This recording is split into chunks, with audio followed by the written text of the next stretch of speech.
اس case کی جو مقبولیت ہے وہ یعنی بڑھتی گئی اور اخبارات میں یہ ساری چیزیں چھپ رہی تھیں اس زمانے کے اخبارات میں.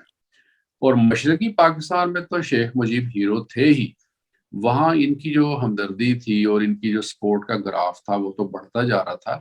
اس کے علاوہ مغربی پاکستان میں بھی شیخ صاحب کے لیے ہمدردیاں پیدا ہونا شروع ہو گئی. مغربی پاکستان کے دو سیاسی leader air marshal Asad Khan اور ذوالفقار علی بھٹو نے ایوب خان سے ذاتی دشمنی کی بنا پر شیخ مجیب کی حراست کے فوراً بعد ان کے گھر دھان منڈی پہنچ کر ان کی بیگم کو ہر قسم کی امداد کی پیشکش کی. اس خبر کو ملکی اخباروں نے شہ سرخیوں میں بیان کیا. شیخ مجیب نے مجھ سے ان دونوں لیڈروں کے بارے میں نہایت ہی مشکورانہ انداز میں ذکر کیا.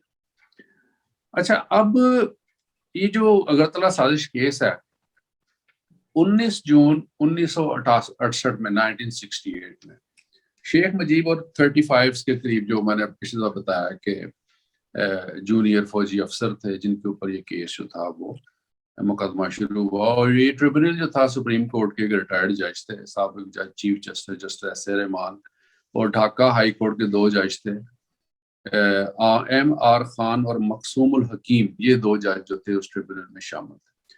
اب مقدمے کی جو کاروائی شروع ہوئی, لیکن اس میں چونکہ کوئی ٹھوس شواہد نہیں تھے اور جو کوئی گواہیاں موجود تھیں اور جو کچھ تیاری کی گئی تھی, استغاثہ جو تھا وہ بہت ہی کمزور تھا. یعنی استغاثہ اس کو پلیڈ نہیں کیا گیا کیس کو, اور سارے کیس کو ٹھیک طریقے سے ان کی طرف سے, حکومت کی طرف سے اس کی پیروی نہیں کی گئی. اور اس کے پیچھے شاید یہی وجہ تھی کہ ایوب خان یہی سمجھتے تھے کہ اس کیس کو اگر نہ ہی چلایا جائے بہتر ہے, کیونکہ اس کے نتیجے میں دوریاں بڑھنے کے چانسز زیادہ تھے. اچھا, یہاں پہ ایک بڑی امپورٹنٹ بات انہوں نے لکھی ہے. ایک دن میری ڈیوٹی کے دوران شیخ صاحب گورنر مشرقی پاکستان مونم خان پر بہت گرم تھے اور اسے اپنا سب سے بڑا دشمن قرار دے رہے تھے, اور کہہ رہے تھے کہ ایوب خان کو اس نے کہا ہے کہ شیخ مجیب کو اس مقدمے میں ملوث کرو. میں نے کہا شیخ صاحب دیکھیں, میں اتنے عرصے سے آپ سے سن رہا ہوں کہ آپ کے خلاف سازش ہے, آپ کو بلا وجہ اس مقدمے میں شامل کیا گیا ہے. آپ مجھے یہ بتائیں کہ کیا یہ سب کچھ جھوٹ ہے؟ میجر صاحب نے پوچھا نا, میجر مظفر وحید الدین صاحب نے. شیخ صاحب یکدم خاموش ہو کر مجھے گھور کر کے دیکھنے لگے اور پھر بولے, آگے سے شیخ صاحب کے الفاظ, نہیں, سب جھوٹ نہیں ہے, یہ مقدمہ درست ہے, لیکن میں اس میں ملوث نہیں ہوں. یہ فوج اور سول کے بنگالی ملازمین کی کارروائی ہے جو کسی نہ کسی وجہ سے اپنے آپ کو سروس کے دوران معطوف سمجھتے تھے. یہ ان کی مجنونانہ حرکت ہے. کیا یہ اسٹیوارٹ, ریٹائرڈ نائب صوبے دار یا سارجنٹ ملک کا تختہ الٹ سکتے ہیں؟ میں ملک کی ایک بڑی سیاسی پارٹی کا سربراہ ہوں. میں ان پیٹی آفیسروں اور نائب صوبے داروں یا کپتانوں سے مل کر ملک پر قبضہ کروں گا؟ میں نے اگر ایسا کام کرنا ہوتا تو بنگالی جرنیلوں کو ساتھ ملاتا اور میری پارٹی کے بڑے بڑے لیڈر میرے ساتھ ہوتے. میں اپنی پارٹی کے لیڈروں سے یہ کام کرواتا, خود کیوں کرتا؟ میرے سوا عوامی لیگ کا اور کوئی لیڈر کیوں نہیں پکڑا گیا؟ یہ نہیں شیخ صاحب کا آگے سے اس پر جواب تھا. اچھا, ہوتا یہ ہے کہ یہ اب سینیریو چل رہا ہے.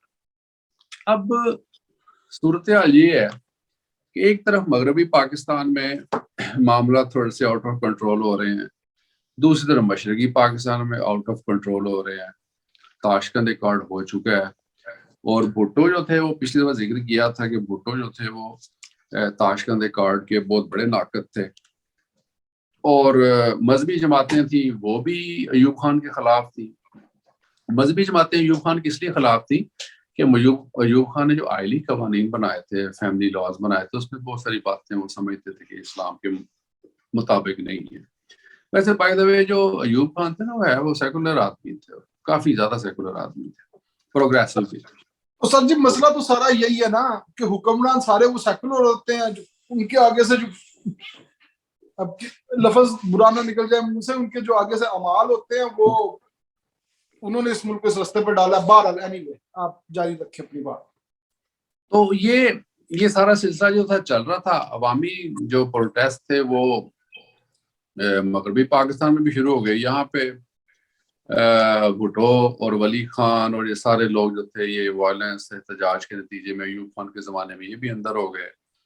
ادھر سے اگرتلہ سازش کیس جو تھی اس کو بھی بہت حد تک جو تھا وہ پروٹیسٹ کیا گیا مشرقی پاکستان میں. مشرقی پاکستان میں جو ایک بہت امپورٹنٹ واقعہ ہوا جس کی وجہ سے گورنمنٹ کو یہ کیس مکمل طور پہ بند کرنا پڑا, وہ ایک مشہور واقعہ تھا. اس کا نام اس کو کہتے ہیں سارجنٹ ظہور الحق کا قتل ہوا, اور یہ ان لوگوں میں سے شامل تھا, ان 35 لوگوں میں سے جن کو سازش کی وجہ سے گرفتار کیا گیا تھا. اب اس کا ذکر بھی جو ہے نا یہ میجر صاحب نے اپنی کتاب میں کیا, چونکہ یہ ان کی آنکھوں دیکھی بات ہے, اس لیے میں پسند کروں گا کہ میں انہی کے الفاظ کو کوٹ کروں. جی ضرور.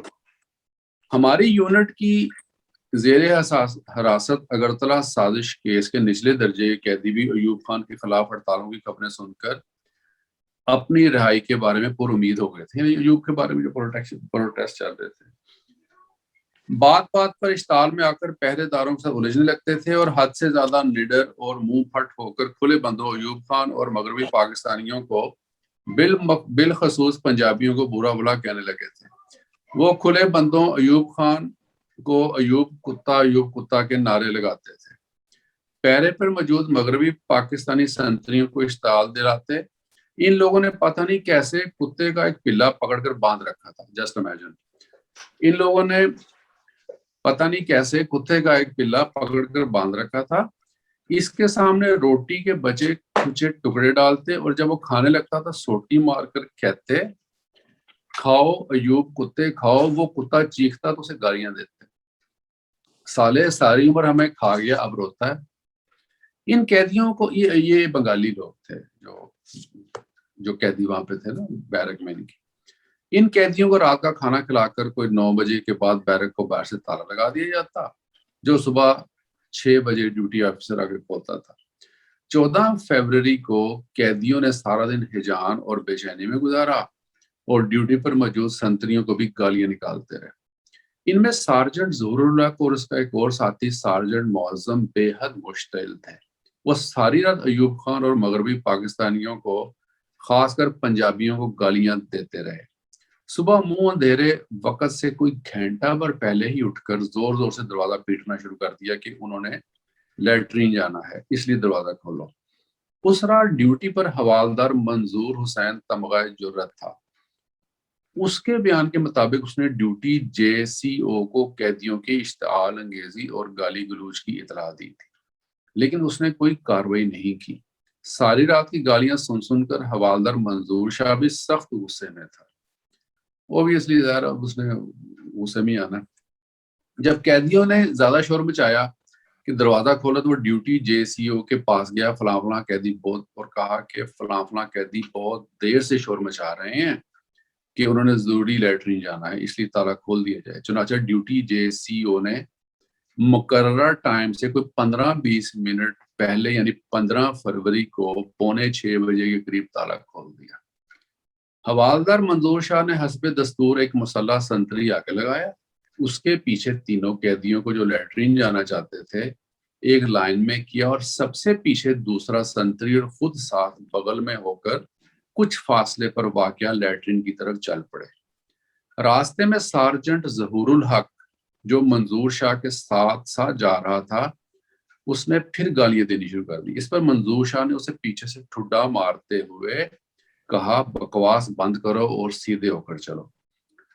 سارجنٹ ظہور الحق غصے میں اس کی طرف لپکا تو منظور شاہ نے اس پر فائر کر دیا اور وہ زخمی ہو کر زمین پر گر گیا. معظم نے بھاگنے کی کوشش کی تو منظور شاہ نے اس پر بھی فائر کر دیا.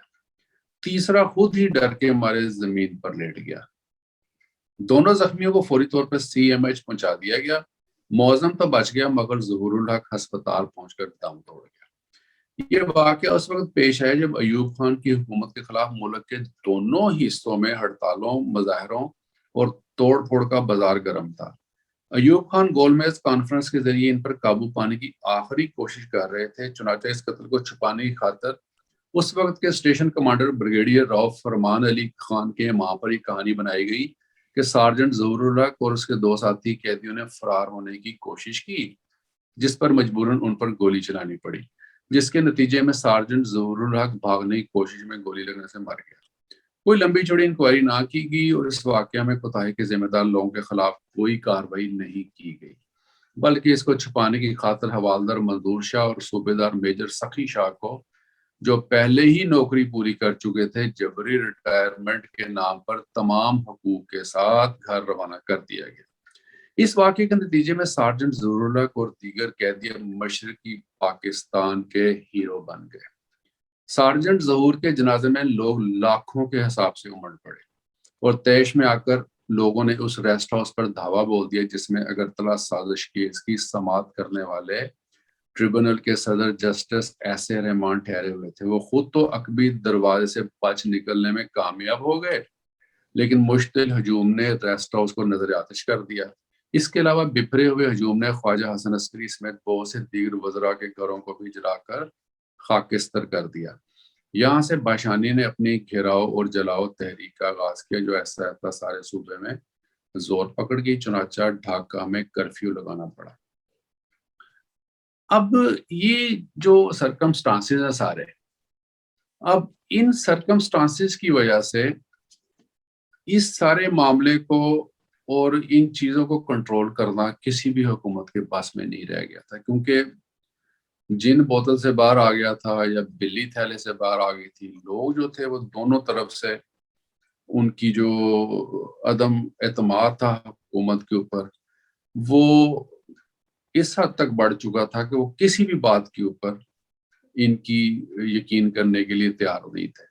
اچھا، ایوب خان نے آخری کوشش کے طور پہ پھر ایک گول میز کانفرنس بلانے کی کوشش کی، اور 17 فروری کو گول میز کانفرنس اس نے اس کا جو تھا وہ اس کی کال دی، جس کے اندر جو ڈیموکریٹک ایکشن کمیٹی کے نواب زادہ نصر اللہ خان تھے، اور بھٹو نے تو ویسے ہی شامل ہونے سے انکار کر دیا، ان کے خلاف تھے، اور ایوب خان جو تھے یہ شیخ مجیب کو اس میں ویسے شامل نہیں کرنا چاہتے تھے کیونکہ یہ تو اندر تھے، لیکن جو پارٹی کے رہنما تھے، خاص طور پر یہ جو ہمارے نواب زادہ نصر اللہ خان ہیں، انہوں نے ان کو کہا کہ آپ ان کو ضرور اس میٹنگ میں شامل کریں، اور ایوب خان نے کہا ٹھیک ہے ہم ان کو پے رول پہ رہا کرتے ہیں، لیکن مجیب نے پے رول پر رہا ہونے سے انکار کر دیا کہ میں کوئی مجرم نہیں ہوں جو آپ مجھے پے رول پہ رہا کریں اور میں ساری کانفرنس میں شرکت کروں۔ اس لیے ان سارے دباؤ اور ایوب خان کے اوپر پریشر، گول میز کانفرنس، سیاستدانوں کا سارا جو پریشر تھا، وہ ان ساری باتوں میں اور ملک کے حالات کی وجہ سے ایوب خان جو تھے وہ ظاہر سخت دباؤ میں آ گئے۔ تو ایوب خان نے پھر بادل ناخواستہ 17 فروری 1969 کو یہ جو اگرتلہ سازش کیس تھا، اس کو انہوں نے ویسے ہی ختم کر دیا، اور جب یہ سارا کیس ختم ہوتا ہے تو اس کے بعد شیخ صاحب کو ظاہر ہے رہا کر دیا جاتا ہے۔ شیخ صاحب جو ہیں وہ اپنے دھان منڈی والے گھر پہنچتے ہیں، اور دھان منڈی والے گھر پہنچنے کے بعد شیخ صاحب جو ہیں وہ ان کی جو رہائی کی خوشی میں ظاہر ہے جشن منایا جاتا ہے، اور لوگ وہاں پہ بڑے خوش ہیں، بڑے ہیپی ہیں۔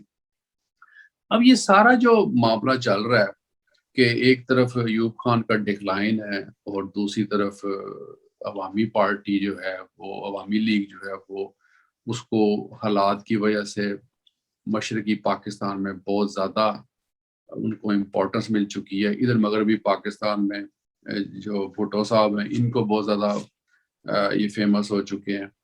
25 فروری 1969 کو یحییٰ خان جو ہیں وہ اس کو ریپلیس کرتے ہیں ایوب خان کو۔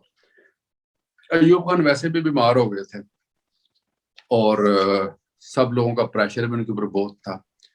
انہوں نے اقتدار سے باعزت جو تھا جسے کہتے ہیں ریزائن کرنے کا فیصلہ کیا اور ان کو ریپلیس کر دیا یحییٰ خان نے۔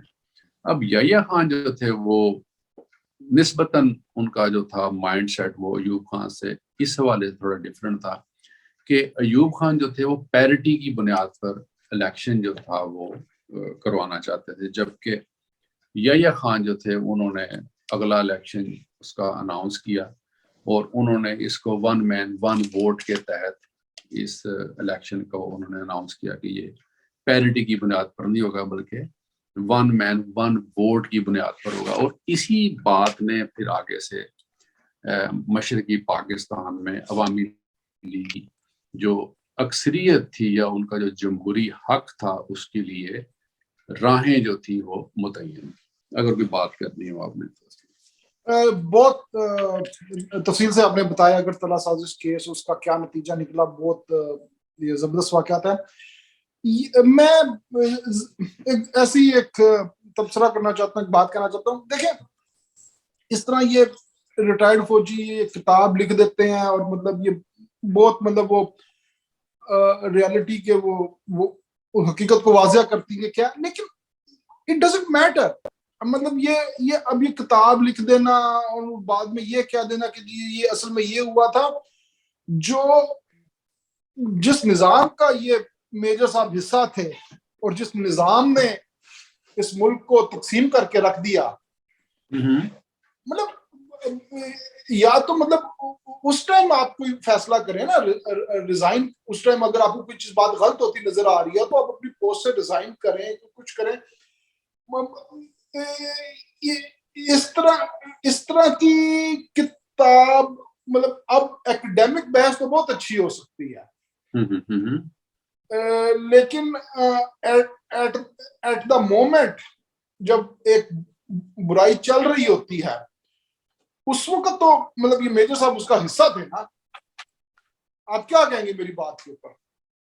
ہاں, بات یہ ہے کہ یہ جو آرمی ہے یا سول سروس ہے, آرمی زیادہ تر اس کی بات کرتے ہیں, سول سروس میں پھر لوگ بات کر لیتے ہیں. ڈسپلنری ایک قسم کی یہ جو نا سروسز ہوتی ہیں, ان میں ڈسپلن میٹر اور کریٹیکل میٹر خاص طور پہ. اس میں اس نے لکھا ہے, اس نے میجر صاحب نے, کہ مجھے تو اجازت نہیں تھی ان سے بات کرنے کی بھی, جو ان کو ہدایات دی گئی نا ایوب کے زمانے میں جب وہ گرفتار ہوئے ہیں, ان کو صرف یہ ہدایت دی گئی تھی کہ آپ ایک VVIP شخصیت کے ساتھ آپ کی ڈیوٹی ہے, تو کسی بھی قسم کی بات کرنے کی اجازت نہیں تھی, جسٹ سیکورٹی پہ فائز. اب ہوتا کیا ہے کہ اب جیسے یار وہ کتاب ہے نا کرنل رفیع صاحب کی, بھٹو کے ساتھ جو انہوں نے دن گزارے آخری 363 پڑھی ہے ان کے جو لاسٹ 300 ڈیز تھے. اب کرنل رفیع کو تو اجازت نہیں تھی بھٹو سے بات کرنے کی, اور وہ انہوں نے لکھا ہے کہ میں وہ جو بگ کیا ہوا تھا ان کا کمرہ کال کوٹڑی جو بگ کی ہوئی تھی, تو چونکہ خود بھی وہ انٹیلیجنس آفیسر رہے تھے, ان کو پتا تھا کہ اس کے سارے سوئچ کیسے آف کرنے ہیں, اسے کیسے ڈیفیوز کرنا ہے, تو وہ اس کو ڈیفیوز کر کے رات کو ان سے بیٹھ کے باتیں کیا کرتے تھے. اس وقت تو وہ نہیں کہہ سکتے تھے کہ میں یہ سب کچھ کر رہا ہوں, نہ وہ اس وقت صدائے احتجاج بلند کر سکتے تھے, لیکن بعد میں جو کچھ اس نے تحریر کر دیا, جو کچھ لکھ گیا ہے, وہ دیٹ از ہسٹری. تو یہ میرا خیال ہے کہ ایک آپ کی نا کنٹریبیوشن ہوتی ہے حالات کے حوالے سے. مثلا ہم لوگ بھی جب سروس میں ہوتے ہیں یا کوئی چیز ہم دیکھ رہے ہوتے ہیں, تو اس وقت آپ کا جو ایک اوتھ ہوتا ہے یا آپ کی جو ایک دیکھیں علی بھائی, یہ بھٹو کا قتل ہو گیا, مشرقی پاکستان کا سانحہ ہوگا, یہ ٹریجڈی ہے. یہ کرنل رفیع صاحب ہو گئے یا یہ میجر صاحب ہو گئے, یہ اس ٹریجڈی کا حصہ تھے, اس نظام کا حصہ تھے جس نظام کے پالیسیز کے تحت یہ ٹریجڈی رونمائی. یہاں نا یہ چرچ میں اگر آپ کو پتا ہو شادی ہوتی ہے نا, تو وہ پادری کہتا ہے کہ اگر کسی کو کوئی اعتراض ہے تو یہ مطلب میں ان دونوں کو میاں بیوی ڈکلیئر کر رہا ہوں, اگر کسی کو اعتراض ہے تو بولے, ادروائز تابد اپنی خاموشی اختیار کرو, مطلب hold your silence till eternity. ٹھیک ہے نا.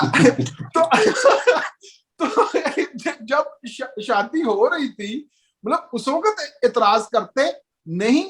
پھر ڈگنیٹی کا یہ تقاضا ہے کہ اسی نظام کی پالیسیز کے نتیجے میں جو ذلت ہے نا, وہ ذلت پہ برابر اٹھائیں آپ لوگ, پھر اپنے آپ کو اس ذلت سے بچانے کے لیے یہ مطلب یہ ایک اٹمپٹ لگتی ہے مجھے. یہ میرا خیال ہے یہ ڈیبیٹیبل ایشو اس حوالے سے ہے کہ بہت ساری چیزیں آپ نے اپنی لائف میں آبزرو کی ہیں, دیکھی ہوتی ہیں, اور بہت سارے ایسے تاریخی مومنٹ ہوتے ہیں کہ آپ کے پاس بہت ساری چیزیں امانت کے طور پہ.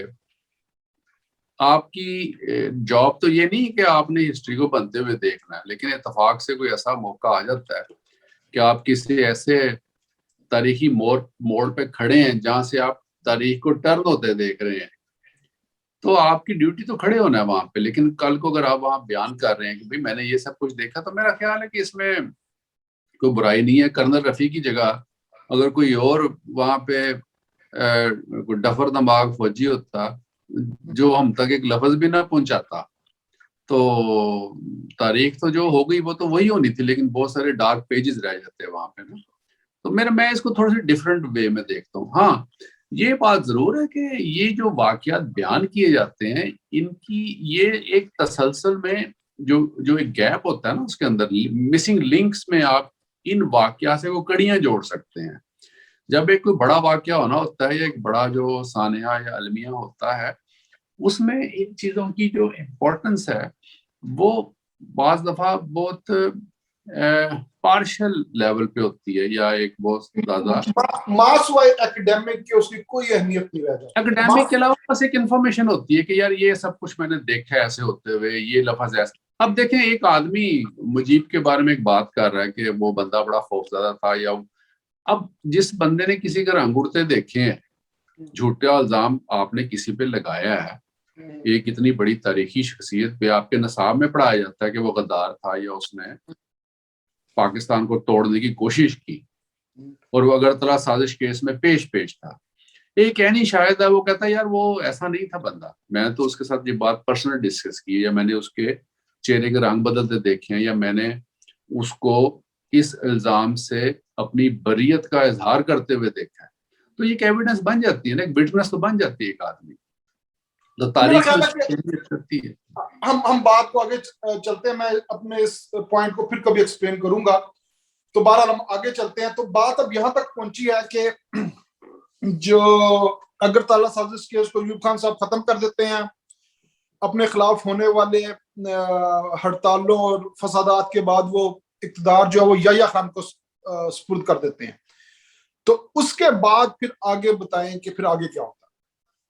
اچھا آگے یہ ہوتا ہے نا کہ اقتدار جو ہے وہ آ جاتا ہے یحییٰ خان کے پاس. ٹھیک ہے، اب یحییٰ خان صاحب جو ہیں وہ اعلان کر دیتے ہیں کہ 1 یونٹ توڑ دیتے ہیں، وہ کہتے ہیں کہ انتخابات کا اعلان کر دیتے ہیں، اور وہ کہتے ہیں کہ بھئی جو نیکسٹ اسمبلی ہوگی وہ کانسٹیٹیوئنٹ اسمبلی ہوگی، اور ملک کا جو آئین ہے کانسٹیٹیوشن اگلی اسمبلی بنائے گی، اور وہ 1 مین 1 ووٹ کی بنیاد پر وہ اسمبلی ہوگی.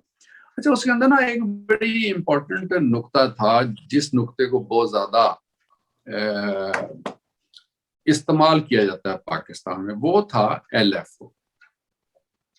جو لیگل فریم آرڈر تھا ان کا یحییٰ خان کا، اور اس لیگل فریم آرڈر کے تحت انتخابات ہونے تھے. اس میں جو ایک امپورٹنٹ جو کلاز تھی وہ یہ تھی کہ اسمبلی کے 4 مہینے یعنی اسمبلی کے قیام کے بعد 4 ماہ کے اندر یہ جو اسمبلی ہے یہ کانسٹیٹیوشن دے دے گی کنٹری کو، ملک کو، کہ یہ دونوں پارٹ جو ہیں وہ کس طریقے سے آگے چلیں گے، کانسٹیٹیوشن کیا ہوگا. اور اگر 4 مہینے کے اندر کانسٹیٹیوشن نہیں بنتا یا نہیں بنے گا تو یہ جو اسمبلی ہے یہ ڈیزالو ہو جائے گی. یہ بڑا ایک امپورٹنٹ پوائنٹ ہے، اس کو یاد رکھنے کی ضرورت ہے، کیونکہ اس ایک پوائنٹ کے اوپر آ کے پیپلز پارٹی جو تھی یا بھٹو نے بہت پالیٹکس کی ہے بعد میں. یعنی بھٹو کی جتنی بھی پروٹیسٹ ہے اور اس کے جتنے بھی احتجاج ہیں اور وہ جتنا بھی مجیب کے یا اس کی پارٹی کے ان کو اقتدار دینے کے خلاف تھے، اس کے پیچھے یہ LFO کا بہت امپورٹنٹ رول تھا. اس کا انہوں نے سہارا لیا بہت زیادہ. اچھا اب اس میں ہوتا یہ ہے کہ یہ جو مجیب ہیں اب بنگال میں تو ظاہر ہے اب ایک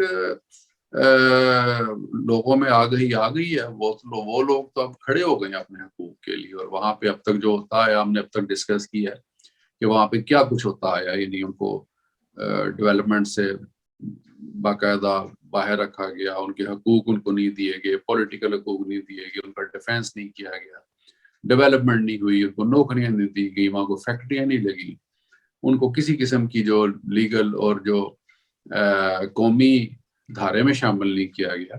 اس کی بنیاد پر بنگال میں بہت زیادہ ناراضگی جو تھی وہ پائی جاتی تھی. اب مجیب نے جو الیکشن کا اپنا ایجنڈا یا مینیفیسٹو دیا ہے، یا جو ان کا جو آگے سے جن پوائنٹ کے اوپر وہ الیکشن لڑنا چاہتے تھے، وہ تھے ان کے 6 نکات. اور 6 نکات کا ذکر تو ایوب کے زمانے میں بھی کرتے آ رہے تھے، لیکن اب انہوں نے کھل کر تقاریر میں 6 نکات کے اوپر بات کرنی شروع کر دی. اب کوشچن یہ پیدا ہوتا ہے کہ مجیب کو ان 6 نکات کی بنیاد پر الیکشن لڑنے کی اجازت کیوں دی گئی؟ یعنی یہ بہت سارے کوشچن سیاستدان کرتے ہیں، لوگ بھی کرتے ہیں کہ یحییٰ نے ان کو اجازت کیوں دی. اب یحییٰ صاحب جو تھے وہ ایک مست حال، کچھ بھی کہہ لیں، ہاتھی تھے، گھوڑے تھے، اونٹ تھے، ٹھیک ہے. تو وہ اپنی ان کی جو میں نوشی اور موج مستی تھی، تو اس کتاب میں نا سارا اس کا ذکر، اور ٹائم بڑا ضائع ہوگا، تو میں فضول ان واحد باتوں کا ذکر کرنا نہیں چاہتا کہ یحییٰ خان کے جو معاملات تھے، شوق تھے، وہ ہر جگہ چھپ چکی ہیں باتیں، وہ ہمارا موضوع نہیں ہے. اچھا، اب ہوتا یہ ہے کہ یحییٰ خان جو تھے وہ ان کو انٹیلیجنس کی جو رپورٹ تھی اس زمانے میں، وہ یہی تھی کہ جو لیگ ہے، عوامی لیگ ہے، اس کو اتنی اکثریت نہیں ملے گی، اور نہ ہی کو بھٹو کی اکثریت ملے گی. بڑے عرصے بعد پاکستان میں آزاد الیکشن ہو رہا تھا، اور سچویشن جو تھی وہ واضح نہیں تھی. تو ان کا یہ خیال تھا یحییٰ کا کہ یہ ایک ہنگ پارلیمنٹ ہوگی، معلق پارلیمنٹ ہوگی، جیسے آج کل پاکستان میں ایک وہی دو پیج ابھی بھی چل رہے ہیں. ہاں، ان کا یہ خیال تھا یہ ہنگ پارلیمنٹ ہوگی، کوئی ایسا مسئلہ نہیں ہوگا، تو ساری پاور اور سارا کچھ اتھارٹی جو ہے وہ سینٹر میں رہے گی، میرے پاس رہے گی، اور طاقت کا سرچشمہ صدر کی پرسنالٹی ہوگی. اس لیے یہ اگر 6 نکات پہ الیکشن لڑتا ہے تو لڑنے دیتے ہیں، اس سے ہم نیگوشیٹ کر لیں گے. تو مجیب کا رویہ بھی ایسا تھا کہ وہ ایک نرم اور ایک بات چیت کرنے والے انسان تھے.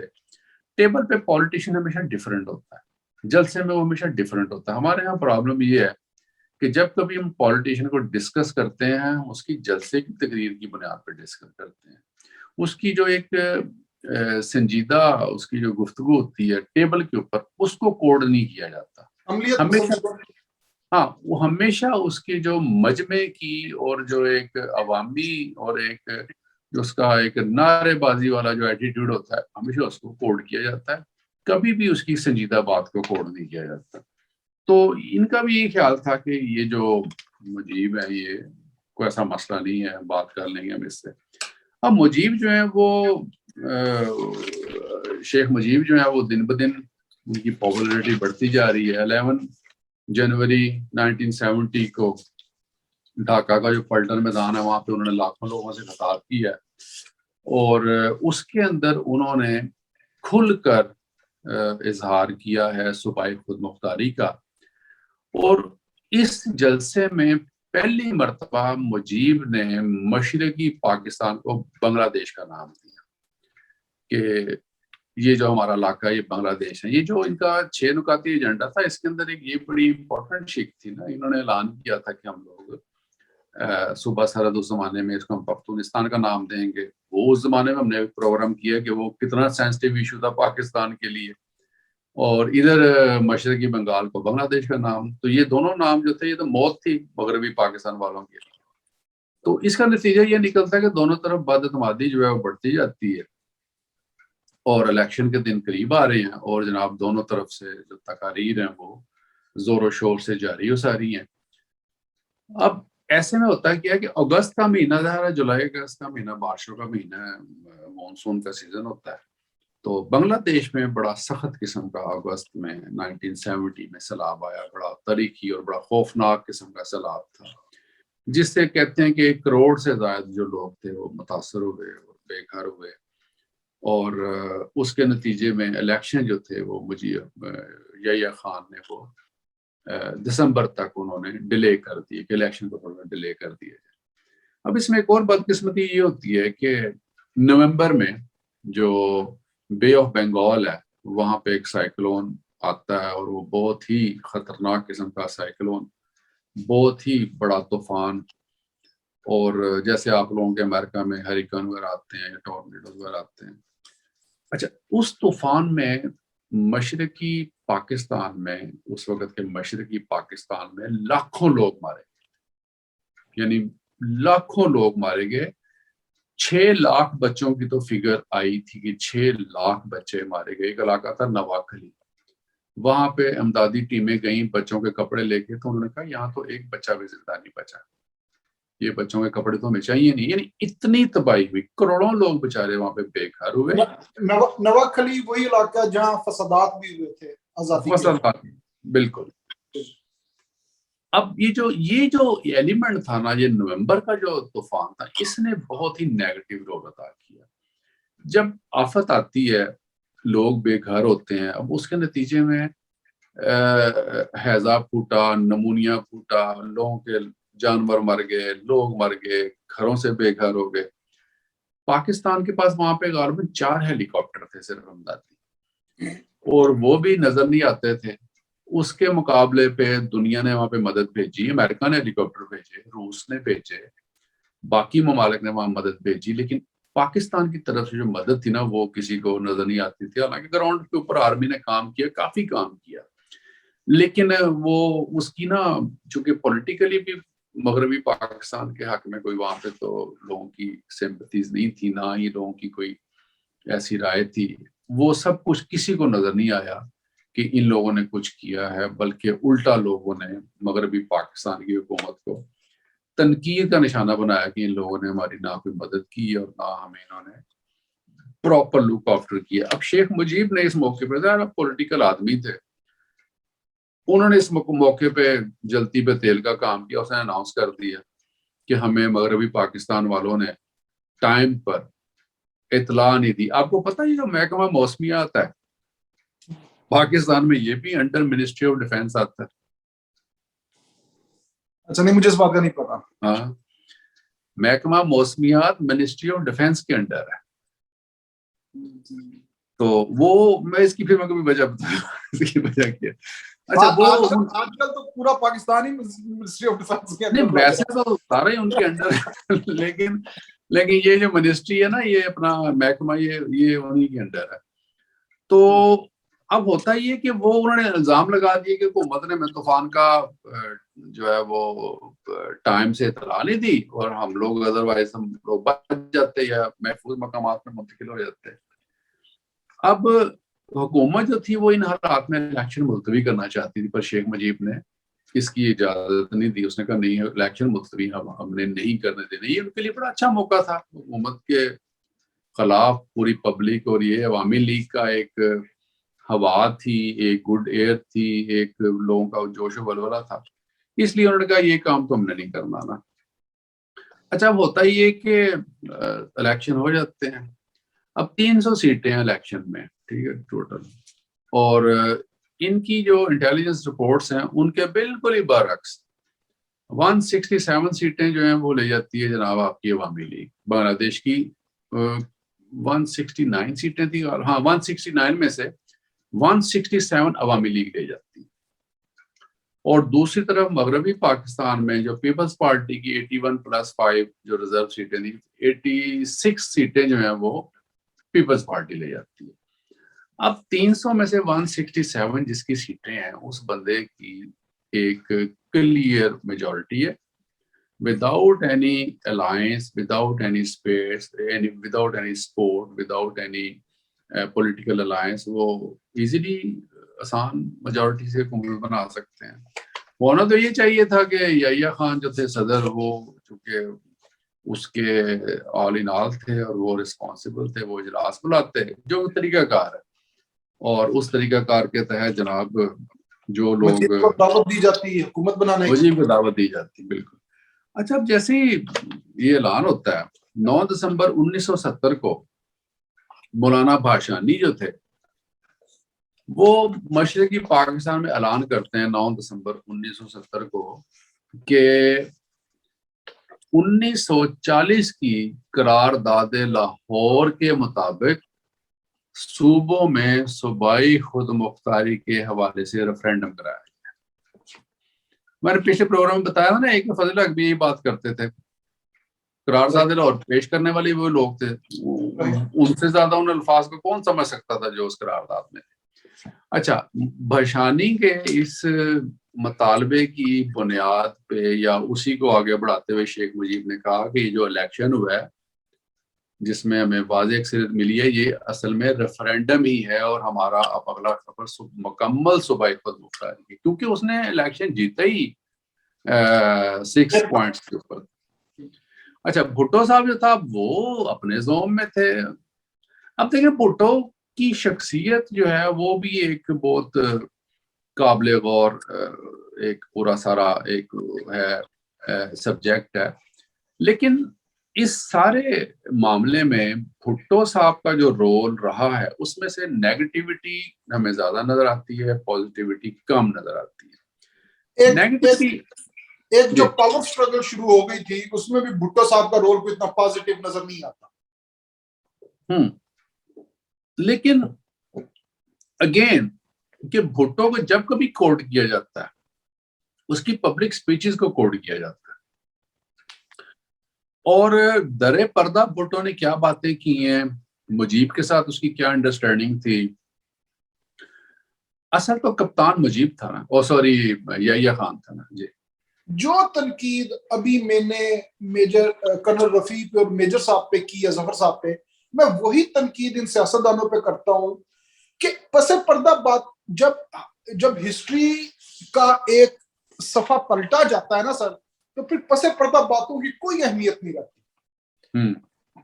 پھر لوگوں کو وہی لوگ اس پورے تاریخی واقعے کو ان باتوں کی نظر سے دیکھتے ہیں جو سر عام کی جاتی ہیں۔ تو یہ مطلب نا یہ سیاستدانوں کو بھی تھوڑا خیال کرنا چاہیے کہ پھر سر عام پھر ایسی باتیں نہیں کرے۔ دیکھیں یہ تنقید میری ملٹری اور سول دونوں کے اوپر ہے کہ بھائی آپ بند دروازوں پہ باتیں کرتے رہے، یا تو وہ باتیں کوئی رنگ لے آتی تو اس کے بعد پھر آپ بعد میں آ کے مطلب مینشن کرتے کہ یہ وہ سوتے ڈھاکہ اگر بچ جاتا تو پھر ان باتوں کی ہوتی۔ یہ مطلب ماس وائے ایکیڈیمک کے ان چیزوں کی میں کوئی اہمیت نہیں، میں ان کو مطلب وہ اہمیت دینا بھی نہیں چاہتا۔ کیوں؟ کیونکہ ان لوگوں کو اسی جو واقعہ ہو گیا اس کے اوپر ایویلویٹ کرنا چاہیے، اور جو انہوں نے برسر عام جو باتیں کی اسی پہ ایویلویٹ کرنا چاہیے۔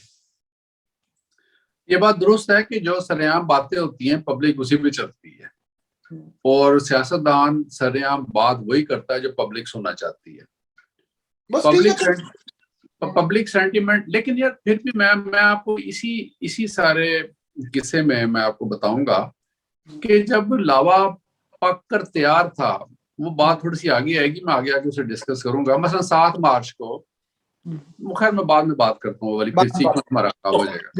تو یہ بہت سارے مواقع ایسے آتے ہیں کہ پولیٹیشین جو ہیں وہ ہولڈ کر جاتے ہیں کہ بھئی ابھی یہ بات کرنے کی نہیں ہے، اور بہت سارے مواقع ایسے ہوتے ہیں کہ جب پبلک کو باہر نہیں نکالنا لیکن پولیٹیشین اسے باہر نکال لیتے ہیں کہ اب آ جاؤ۔ تو یہ سچویشن مینوپولیٹ ہوتی رہتی ہے، کیونکہ بہت سارے ہڈن انٹرسٹ ایسے ہوتے ہیں جو صرف لیڈر کو پتا ہوتا ہے کہ اب میں نے کیا کرنا ہے یا کیا کروانا ہے۔ اگر اس کی جدوجہد اور اس کی جو سٹرگل ہے اور اس کا جو ڈیسیجن ہے کلک ہو جائے تو وہ سکسیسفل ہے، نہ کلک ہو تو وہ اس کا بیڑا گرک ہے۔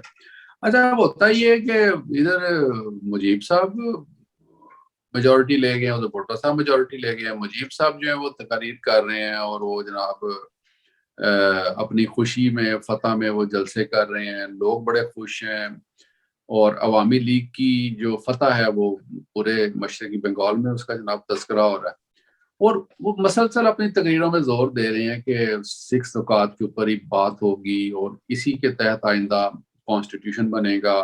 زیادہ سے زیادہ وہ صوبائی خود مختاری کی بات کر رہے تھے۔ اب یہ سب باتیں جب یحییٰ کو پتہ چل رہی تھی، ایک تو پہلے اس کی امیدوں میں پانی پھر گیا کہ یہ میجورٹی لے گئے ہیں، اب دوسرا صوبائی خود مختاری جو زیادہ سے زیادہ تھی اور جو 6 نکات تھے اس کے اوپر تو سب سے کمزور مرکز جو ہے وہ مارز وجود میں آنے والا تھا، اور یہ بات جو تھی یحییٰ کو قطعاً منظور نہیں تھی۔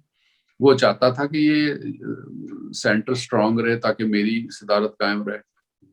یہاں پہ پھر میں کیبنٹ مشن کا حوالہ دوں گا کہ جس کو جناح صاحب نے ایکسپٹ کیا تھا وہ ایک کمزور سینٹر تھا۔ اینی وے آپ اپنی بات جاری رکھیں۔ 11 جنوری 1971 کو 11 جنوری 1971 کو صدر یحییٰ ڈھاکہ تشریف لے آتے ہیں مذاکرات کے لیے. اب وہ مذاکرات، اب دیکھیں یہ باتیں اتنی سمپل نہیں ہے ساری. بیوروکریسی آپ کی سر جوڑ کے بیٹھی ہے، مغربی پاکستان کے پولیٹیشین جو ہیں وہ سر جوڑ کے بیٹھے ہیں. بھٹو صاحب نعرہ لگا رہے ہیں کہ پنجاب اور سندھ کی چابیاں میری جیب میں ہیں. اب مغربی پاکستان میں صرف پنجاب اور سندھ تو نہیں تھے، وہاں پہ ایک نئی کشمکش چل گئی ہے. وہاں پہ مفتی محمود ہے، وہاں پہ اصغر خان ہے، وہاں پہ نوابزادہ نصر اللہ ہے، وہاں پہ میاں طفیل ہے، اور جو باقی لیڈر ہیں ولی خان ہے، بلوچ لیڈر ہیں، وہ سارے تو بھٹو کو اپنا نمائندہ نہیں سمجھتے اور وہ بھٹو کے ان کلیمز کے اگینسٹ ہیں. اور یہ اس زمانے کے آپ اخبار دیکھیں تو ویسٹ پاکستان کی جو پبلک تھی، سوائے اس نوجوان پبلک کے جو بھٹو کے سپورٹر تھے، جیسے آج ایک عجیب قسم کا موب یا جو لوگ ہیں وہ عمران خان کے سپورٹر ہیں، یہ تو خیر اس حوالے سے اتنے جو شیلے لوگ نہیں ہیں جس حوالے سے بھٹو صاحب کے سپورٹر جو شیلے تھے. تو یہ سارے بھٹو کو اپنا نمائندہ تو نہیں سمجھتے تھے، اس لیے وہاں پر بھی کشمکش جاری تھی اور بھٹو کی مخالفت وہاں پہ بھی ہو رہی تھی. اور وہاں پر بھی یہ بات ہو رہی تھی کہ مجیب کے ساتھ بات کیسے کی جائے گی، کون کرے گا اور کس طریقے سے معاملات کو لے کے ہم آگے چلیں گے. تو ان سب باتوں کا یحییٰ خان کو بھی پتا تھا، اس تک بھی سارے وفد آتے تھے، بات ہوتی تھی. تو یحییٰ خان نے پھر خود سوچا کہ میں خود جا کے مجیب سے بات کر کے آتا، کیونکہ پریزیڈنٹ تو وہ تھا، اجلاس اس نے طلب کرنا تھا، میجورٹی اس نے دیکھنی تھی، حکومت اس نے ہینڈ اوور کرنی تھی. 11 جنوری 1971 کو 1971 کو ڈھاکہ میں مذاکرات شروع ہوتے ہیں اور مجیب نے ان مذاکرات میں ٹیبل پہ بیٹھ کے اس کو یحییٰ خان کو بڑی ڈیٹیل سے چیزیں سمجھائی ہیں ساری، اور اس کو بتایا کہ میں نے ان پوائنٹس کے اوپر ووٹ لیے ہیں اور ان پوائنٹس کو ہم امپلیمنٹ کیسے کریں گے. اور ان کا تو موقف بہت ہی کلیئر تھا نا. یہ تو قرارداد لاہور جو تھی 1940، یہ اس کے تحت آزادانہ صوبائی خود مختاری کی بات کرتے تھے، جبکہ ہمارے ہاں پنجاب میں، سندھ میں، پاکستان میں تو صوبائی خود مختاری کی تو بات ہی نہیں ہوئی، انلیس کہ یہ 2008 میں جب پیپلز پارٹی کا دور آیا ہے تو انہوں نے جو امینڈمنٹ 19 ترمیم ہے نا میرا خیال ہے، اس کے تحت انہوں نے لوگوں صوبائی خود مختاری دی، جس کے اوپر ابھی بھی بڑا اعتراض ہوتا ہے. بہرحال مغربی پاکستان میں اس حوالے سے زیادہ بڑے شدید تحفظات تھے. اور یہ بات جو تھی مجیب نے کی کہ بھی ہمارے 6 پوائنٹ یہ ہیں، لیکن یحییٰ خان نے اس کو بتایا کہ آپ کے 6 پوائنٹ جو ہیں، جو 6 نکات ہیں، ان کے حوالے سے مغربی پاکستان میں بہت سارے تحفظات پائے جاتے ہیں، بہت وہاں پہ ریزرویشنز ہیں اس حوالے سے. اس پہ شیخ مجیب نے کہا کہ آپ فکر نہ کریں، ہم مغربی پاکستان والوں کو لے کر ساتھ چلیں گے. یہ صدیق سالک نے لکھا اپنی کتاب میں، ان کی کتاب میں نے ڈھاکہ ڈوبتے دیکھا. یس، اس میں انہوں نے سب باتیں کوڈ کی ہیں کہ شیخ مجیب کے تب یہ الفاظ تھے کہ ہم ان کے تحفظات کو سمجھتے ہیں لیکن ہم ان کو لے کر ساتھ چلیں گے. بات یہ ہے کہ جب آپ کسی سیاسی لیڈر کو لیڈر مان لیتے ہیں، جب آپ اس کو آگے لگاتے ہیں کہ ٹھیک ہے تم ہمارے لیڈر ہو، تم ہمارے پرائم منسٹر ہو، تو میرا نہیں خیال، میں نہیں سمجھتا کہ تاریخ میں کبھی ایسا ہوا ہے کہ کوئی بھی وزیر اعظم یا کوئی بھی ملک اپنے دور اقتدار میں اپنے قیادے سے وہ کاٹ کے ایک طرف کر دے کہ تم مبعوث ہو، اب ہم ادھر ہیں. تو اگر مجیب کے ہاتھ اقتدار آتا تو یقیناً کوئی نہ کوئی راستہ نکال دیتے ہیں. جی ابھی آپ نے بات کرتے ہوئے جس طرح ایک جملہ بیچ میں بولا کہ یہ معاملات کچھ اتنے سادہ نہیں تھے، میں یہ کہوں گا کہ بالکل یہ معاملات اتنے سادہ نہیں تھے، کیونکہ یہ مجیب کو اقتدار کی دعوت نہیں دینا چاہتا تھے حکومت بنانے کی. مطلب اگر جمہوری اصولوں کے مطابق دیکھا جائے تو معاملہ تو بہت سادہ تھے. اس کو بلاتے، حکومت کی دعوت دیتے، وہ آتا، حکومت بناتا، پارلیمنٹ کے اندر بیٹھتے اور اس کے بعد جو مذاکرات ہوتے پارلیمنٹ میں ہوتے. تو یہ معاملات اس لیے اتنے ہمیں پیچیدہ لگتے ہیں یا مطلب ہمیں ان میں پیچیدگی نظر آتی ہے کہ پوری ویسٹ پاکستان کی جو مشینری تھی، بیوروکریسی، انٹیلیجنشیا، سیول ملٹری، وہ نہیں چاہتے تھے کہ مجیب کو مطلب جمہوری اصولوں کے مطابق مجیب کو اس طرح اقتدار دیا جائے. میں بس اتنا ہی کمنٹ کروں گا. جی اچھا یہ جو ملاقات ہوئی ہے نا ان کی ڈھاکہ میں، اس میں پھر مجیب کی اور یحییٰ کی 1-to-1 ملاقات بھی ہوئی ہے۔ اب دیکھیں یہ جو 1-to-1 ملاقاتیں ہوتی ہیں اس کے اندر ایک لیڈر جو ہے وہ ایک کھل کے دوسرے سے بغیر لگی لپٹی کے اور بغیر کسی سیاسی منہ شگافیوں کے وہ کلیئر کٹ بات کرتا ہے۔ اچھا وہ اب صدیق صاحب نے لکھا کہ 1-to-1 ملاقات کے بعد یحییٰ خان بہت افسردہ تھے، ٹھیک ہے، اور کافی اداس تھے، کافی افسردہ تھے، اور یہ جب واپس گئے ہیں، جب ایئرپورٹ پہ گئے ہیں تو وہاں پہ صحافیوں نے ان سے پوچھا ہے یحییٰ خان سے کہ آپ پاکستان کا مستقبل کیا دیکھ رہے ہیں، یا آپ کو کیا نظر آ رہا ہے، کیا ہونے والا ہے نا؟ تو اس وقت یحییٰ خان نے بہت افسردہ طریقے سے بات کی ہے اور اس نے کہا یہ سوال آپ مجیب سے پوچھیں، شیخ مجیب سے پوچھیں، وہ اس ملک کے آئندہ وزیر اعظم ہیں اور مستقبل ملک کا ان کے ہاتھ میں ہے۔ اٹس اے ویری امپورٹنٹ، یعنی اس پوائنٹ تک یحییٰ خان سمجھتے تھے کہ اگلا وزیر اعظم اب شیخ مجیب ہے، اور شیخ مجیب نے کلیئرلی ان کو یہ بات سمجھا دی تھی کہ یہ ملک اب پیور جمہوری روایات کے مطابق چلے گا، آپ کو تو اب جانا پڑے گا۔ اس وجہ سے وہ اداس تھے، انہوں نے کہا ٹھیک ہے الیکشن ہو گئے ہیں تو اگلا وزیر اعظم جو ہے اب شیخ مجیب ہے، تو فیوچر کا فیصلہ اس نے کرنا ہے۔ اب ہوتا کیا ہے کہ یہاں سے شیخ مجیب جو ہے ڈھاکہ سے سیدھا لاڑکانہ جاتے ہیں، لاڑکانہ تشریف لے جاتے ہیں، وہاں پہ شکار شکور کھیلتے ہیں، بھٹو صاحب کے ساتھ ان کی ملاقاتیں ہوتی ہیں، بھٹو صاحب ان کو سمجھاتے ہیں کہ آپ یہ سارے کام جو ہیں وہ اس کو ایسے نہ کریں، مجیب بہت ہوشیار آدمی ہے۔ ظاہر آپ Bhutto he was also very much ambitious about power and government, اور وہ سمجھتے تھے کہ اگر یحییٰ خان نے اقتدار مجیب کو دے دیا تو ہم لوگ تو کسی کھاتے میں بھی نہیں ہوں گے، یعنی مغربی پاکستان میں اکثریتی سیٹیں لینے کے باوجود اگر اقتدار مجیب کو ملتا ہے تو ان کے ہاتھ تو کوئی چیز نہیں آتی۔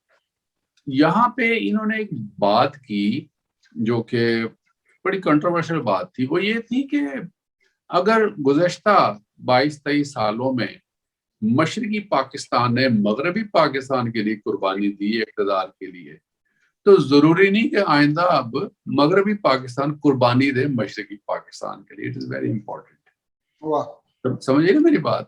جی ان کا جو ہونا تھا ہو گیا، اب جو کچھ ہوگا اکٹھے مل کے چلیں گے، اور کوئی بھی حکومت پیپلز پارٹی کی شمولیت کے بغیر، اقتدار میں شمولیت کے بغیر آگے حکومت نہیں چلا سکے گی۔ یہ بھٹو صاحب کا جو تھا وہ۔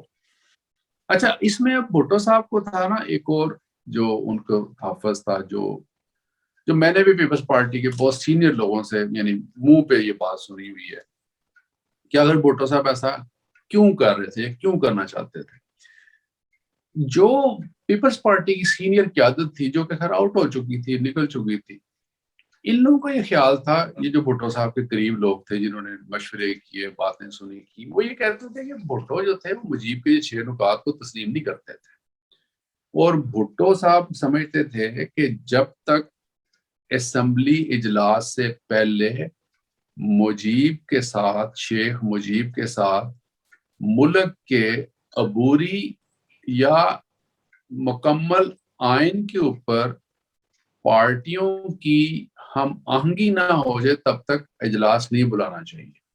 ان کا یہ خیال تھا کہ اگر 6 نکات کے اوپر اجلاس بلا لیا، 6 نکات کے اوپر عمل ہو گیا تو پاکستان تو گیا، اور اس میں کوئی شک بھی نہیں، پاکستان تو جا ہی رہا تھا۔ اور ان کی کوشش یہ تھی کہ 6 نکات سے مجیب کو روکا جائے، عوامی لیگ کو روکا جائے، اقتدار کی منتقلی کو روکا جائے۔ یعنی بھٹو کا ایک مطالبہ تھا جسے تھوڑا بہت جائز کہا جا سکتا ہے، اور وہ مطالبہ جو تھا ان کا، وہ پارٹی جو رہنما تھے، سیاسی جو رہنما تھے، ان کی آپس کی نیگوسیشن اور کنسنسس کی بنیاد پہ تھا کہ اسمبلی کے اجلاس سے پہلے 6 نکات کے اوپر یا اس سے ہٹ کر ملک کے آئین کے اوپر ہم لوگ باہمی رضامندی سے آل پارٹی کانفرنس کو اعتماد میں لیں، اور انہی نکات پہ پھر اسمبلی کے اندر بحث ہو تاکہ ہم لوگ جلد از جلد کسی نتیجے پہ پہنچ جائیں، ورنہ ایل ایف او کے تحت تو یہ اسمبلیاں 4 ماہ کے بعد ڈیزالو ہو جاتی تھی اگر ہم کسی نتیجے پہ نہ پہنچتے تو۔ اب جب بھٹو نے یہ بات یحییٰ خان کو سمجھائی ہے تو یحییٰ خان جو تھے وہ ظاہر ہے ان کی باتوں میں آتے ہیں اور وہ اس بات کو کسی حد تک تسلیم کر لیتے ہیں کہ جب تک بھٹو نہیں کہیں گے، جب تک ان نکات پر عمل نہیں ہوگا، تب تک وہ اسمبلی کا اجلاس نہیں بلانا چاہیے انہیں، اور وہ اسمبلی کا اجلاس نہیں بلائیں گے۔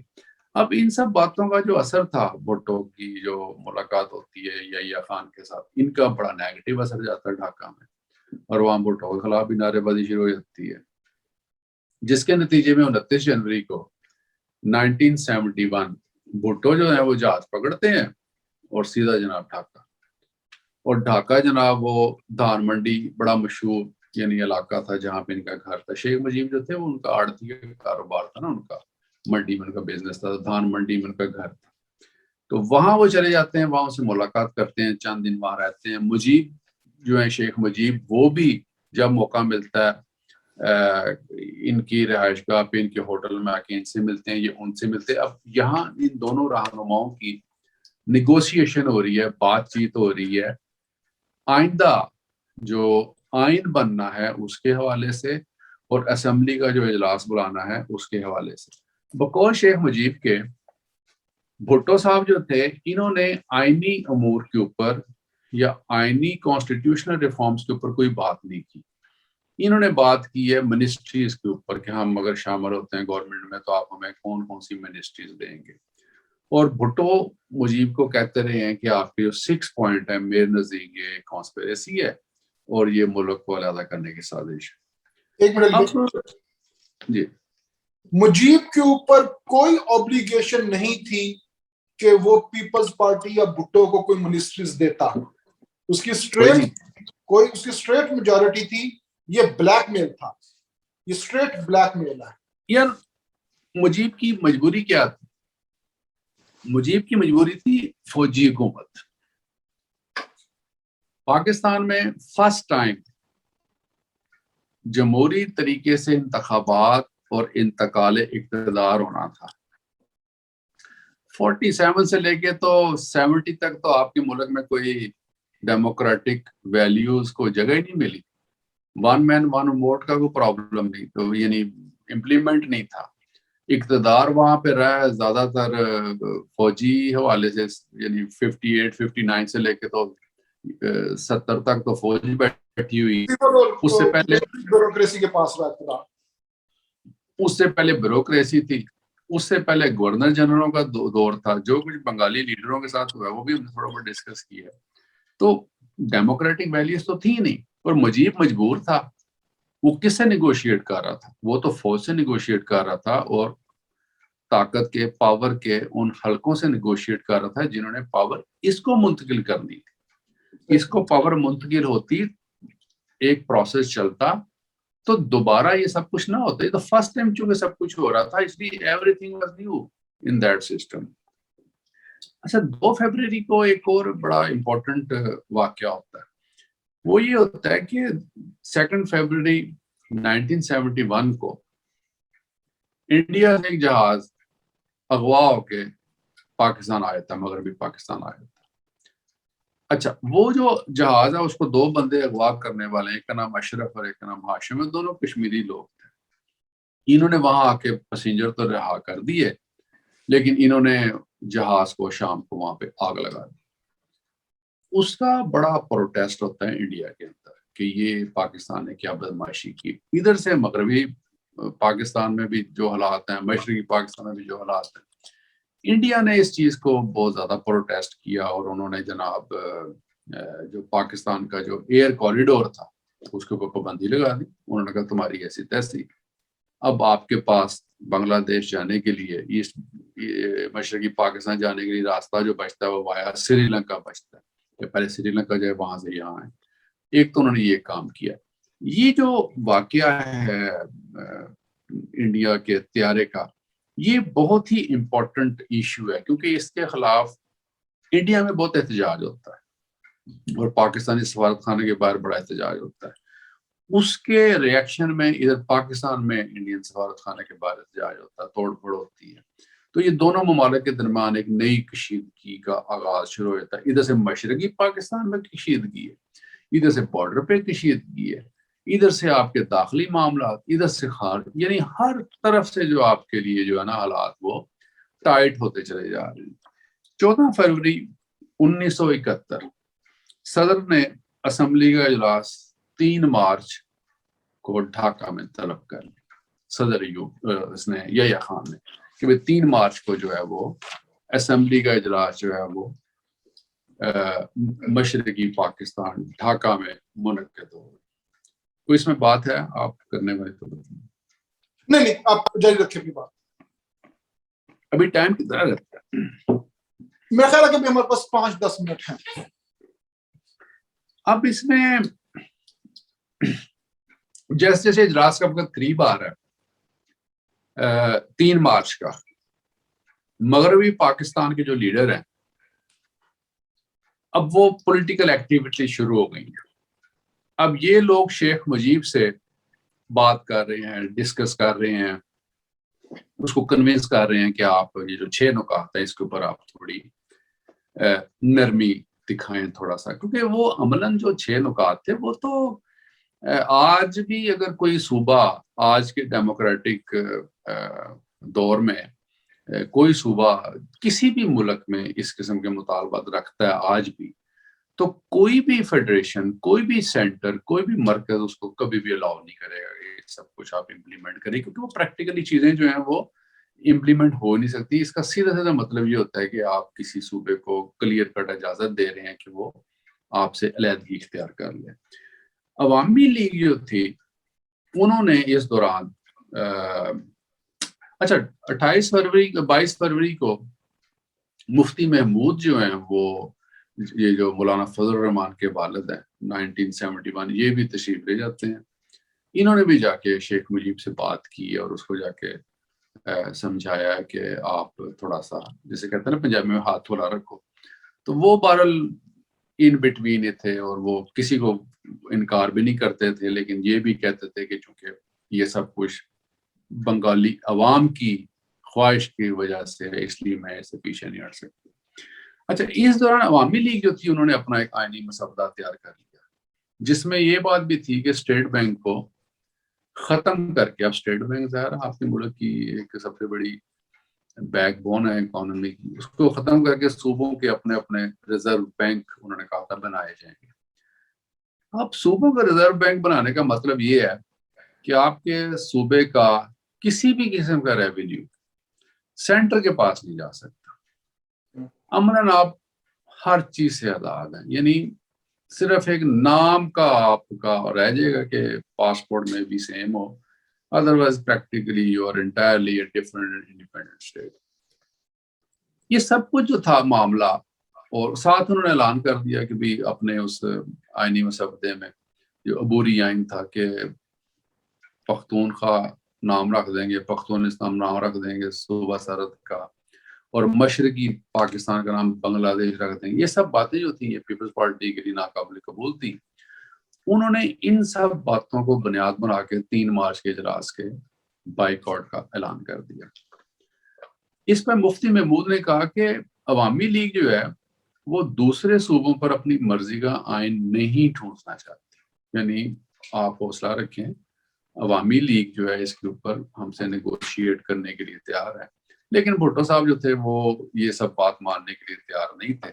28 فروری 1971 کو لاہور میں بھٹو صاحب نے ایک بہت بڑے جلسے سے خطاب کیا، اور اس جلسے میں انہوں نے ان سب باتوں کو دوبارہ دہرایا کہ اس عبوری آئین کی بنیاد پر جس اسمبلی کا اجلاس ڈھاکہ میں منعقد ہونے جا رہا ہے یہ صریحاً ریاست پاکستان فیڈریشن وفاق کے لیے ایک بہت بڑا خطرہ ہے، اور اس بنیاد پر اگر اجلاس طلب کیا گیا اور ان بنیادوں پر اگر آئین کی آگے سے تعمیر کی گئی تو یہ نتیجتاً پاکستان 2 لخت ہو جائے گا یا 2 ٹکڑے ہو جائے گا.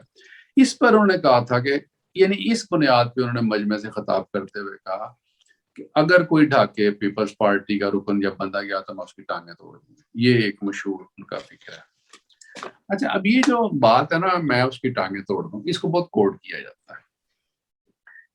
اب یہ بات بھٹو نے کر دی. اب جو ایک طرف بھٹو کے صاحب کھڑے تھے وہ تھے نواب محمد احمد قصوری, جو احمد رضا قصوری کے والد, جن کے قتل کیس میں بعد میں پھر بھٹو صاحب کو سزائے موت ہوئی. ایک طرف جو تھے وہ حفیظ پیرزادہ صاحب کھڑے تھے. پیرزادہ صاحب سے یہ بات نجی محفل میں, ایک چونکہ میرے ایک بزرگ تھے چودھری اعجاز حسین صاحب, میرے باس بھی تھے, بزرگ بھی تھے, وہ اس زمانے میں سینئر پولیس آفیسر تھے اور پاکستان کے دی موسٹ سینئر بیوروکریٹ اور پولیس آفیسر, بڑے جان دیدہ اور بڑے ہسٹوریکل قسم کی شخصیت تھی ان کی. میں تو ایسے ان کو کہتا تھا کہ آپ پولیس آفیسر نہیں, کوئی آپ موقع قسم کی شخصیت ہیں, جو ان کا میچ تھا. تو یہ پیرزادہ صاحب, مصطفیٰ کھر, مختوم امین فہیم اور صاحبزادہ فاروق علی, ایک ہوتے تھے سردار سرفراز کھنڈا موڑ ادھر, اور چند ایک اور بڑے پرانے بزرگ, یہ ساروں کی بہت ساری محفلیں ہوتی تھیں اور میں خوش قسمتی سے ان محفلوں میں کئی مرتبہ ان کی وجہ سے شریک ہوا اور بہت ساری تاریخی باتیں سننے کا موقع ملا. تو پیرزادہ صاحب کے بقول جب یہ بات بھٹو صاحب نے کی تھی کہ جو مشرقی پاکستان جائے گا میں اس کی ٹانگیں توڑ دوں گا, تب انہوں نے ہنس کے, نواب صاحب کی ٹانگیں بڑی موٹی تھی نا, تو اس کو ہاتھ لگا کے کہا کہ ان کو بھلا کوئی توڑ سکتا ہے. یعنی یہ جو گیسچر ہے یا یہ جو سٹائل ہے, ان چیزوں سے پتہ چلتا ہے کہ ایک لیڈر جو ہے جو پبلک میں بات کر رہا ہے وہ پبلک کو خوش کرنے کے لیے بات کر رہا ہے. درے پردہ جو اپنے سرکل میں وہ جو میسج دے رہا ہے وہ بالکل ڈیفرنٹ ہے, لیکن ہم یہی دیکھیں گے کہ ان پیغامات اور ان میسیجز کا جو امپیکٹ ہے وہ other side of the border کیا ہوتا ہے, وہ یقیناً نیگیٹو ہوگا. میرا خیال ہے کہ یہ ایک اچھا موقع ہے, ہم یہاں بحث کو روکتے ہیں. اور یہ بڑے تاریخی جملے ہیں جو مطلب جن کا پھر آگے تاریخ کے اوپر جو اثر پڑا وہ ہم سب ہمارے سامنے ہے. تو ناظرین, میری اور علی بھائی کی یہ ڈسکشن یہاں پہ ختم ہوتی ہے. اگلے پروگرام میں ہم پھر جو ملٹری آپریشن ہوا اور جو سکوت ڈھاکہ ہوا اس کا ہم مکمل طور پہ جائزہ لیں گے. تو علی بھائی پھر چلتے ہیں. اچھا جی, خدا حافظ. اوکے جی, خدا حافظ.